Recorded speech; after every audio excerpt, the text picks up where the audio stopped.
Hi, and welcome to CryptoBiography. I'm your host, Brandon Starr. This is episode 404 of CryptoBiography, and it's part 2 of Private Eye. And here we go.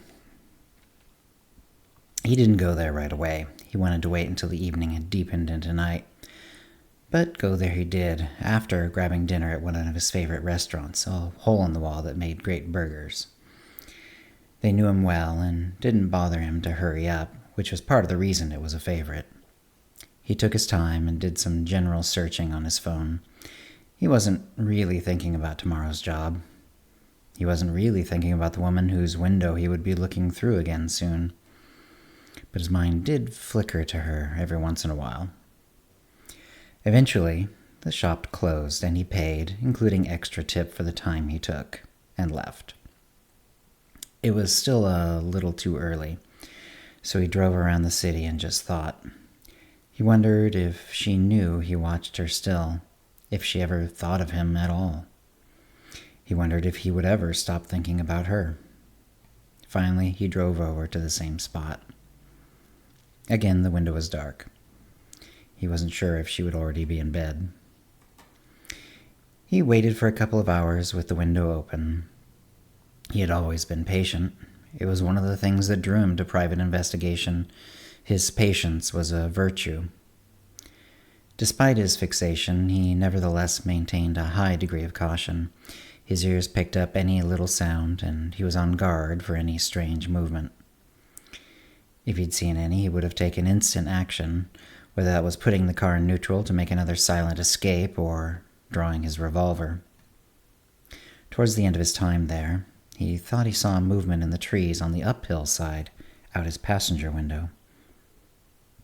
He carefully and very slowly checked, with as little movement as possible. He was unable to see anything. There was no wind. Still, it could have been something as simple as a squirrel. This thinking made him exhausted. He decided to pop the emergency brake, let the car coast, and headed home. The next day, he would need to follow the wife of his newest client. Since he didn't have other work at the moment, he decided to get a fairly early start. The real plan was to catch him in the evening. Based on what he had seen in the databases, they would be renting a room from a clean and quiet motel, one they had visited fairly often. Though not a rent-by-the-hour place by any stretch, he knew the place was a little out of the way and a little quiet, and certainly wouldn't turn down the couple's business. But he decided to do some checking during the day. First, he went to his client's home. Like so often, it took hours before he saw anything of interest. The wife was home. She apparently slept in late, because he didn't see her at all until nearly noon. She drank coffee at her kitchen island. He'd found an angle which allowed a view into that side of the house. Large houses could be difficult to scout, but these sorts of McMansions were usually pretty simple.